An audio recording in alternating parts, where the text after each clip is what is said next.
bring you back to Capitol Hill right now. A live look. Venezuelan opposition leader Corina Machado is trying to make her way through the crowd. You see the crush of people and cameras there. She is set to speak following a meeting with lawmakers there on Capitol Hill. She also had a closed-door meeting with President Trump at the White House earlier today. But as you can see, this was a meeting that was certainly anticipated here in Washington.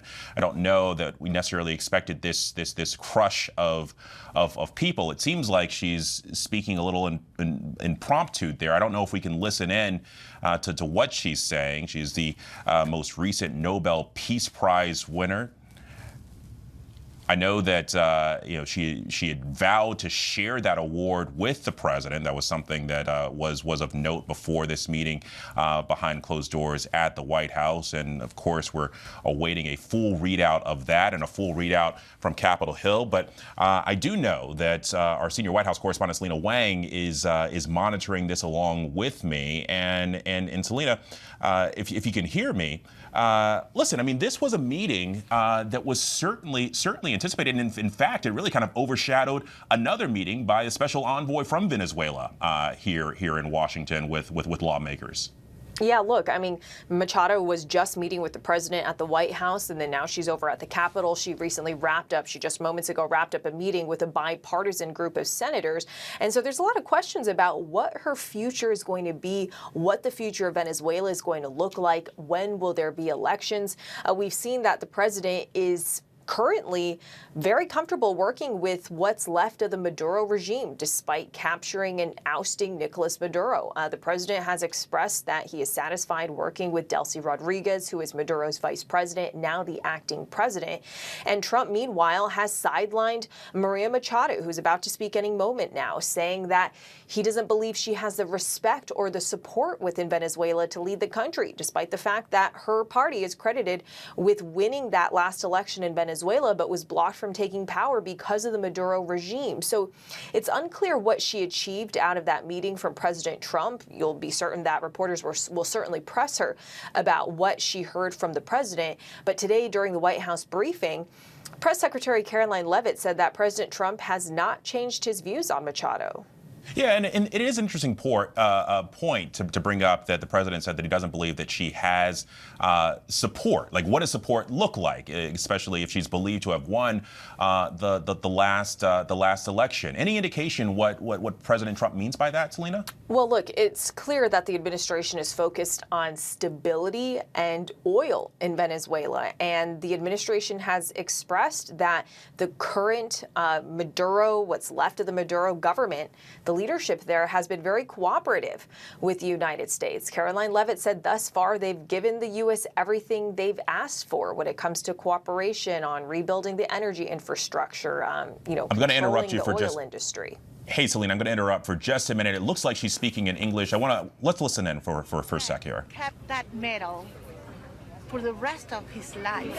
Actually, when you see his portraits, you can see the medal there. And it was given by General Lafayette as a sign of the brotherhood between the United States, people of the United States and the people of Venezuela in their fight for freedom against tyranny.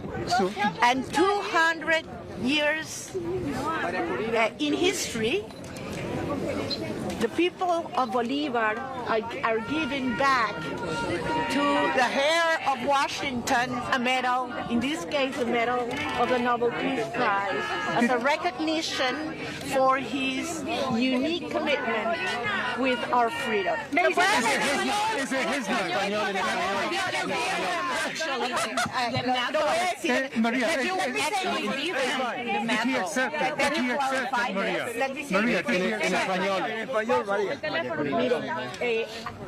Le decía el presidente Trump que hace 200 años el general Lafayette. No. So we just heard Corina Machado appear to talk about some of the history behind that Nobel Peace Prize. My Spanish isn't as good as some of my colleagues, but I'm trying to listen in to see what she's being asked.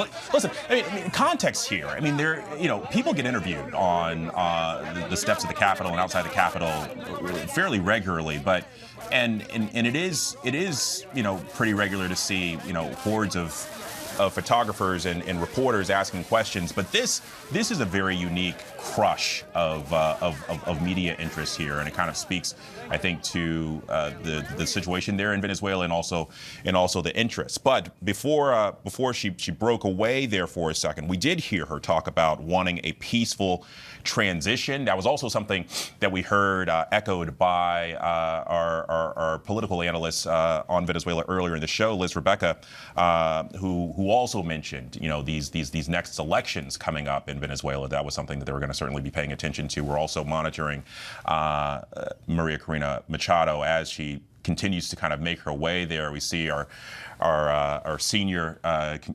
political correspondent Rachel Scott there amongst the crush of the crowd there, trailing her, trying to get some audio there. But Selena, I know you were also, and sorry that I had to cut you off there. I know you were following along there, but your thoughts just on the interest here in Washington. I mean, this is about as intense as it gets in terms of a press scrum. Look, I've been there many times during those gaggles and swarms, and that is definitely a bigger crowd than what you typically see. I mean, there are just so many questions for Machado. She has not really revealed what went down during that meeting she had with President Trump at the White House. We haven't heard much from the president or his administration officials either about how that meeting went, about what Machado's future is, where the United States sees her fitting in. But it's clear that Machado came to the White House wanting to curry favor with the president. She has said that she'd be willing to share her Nobel Peace Prize with President Trump.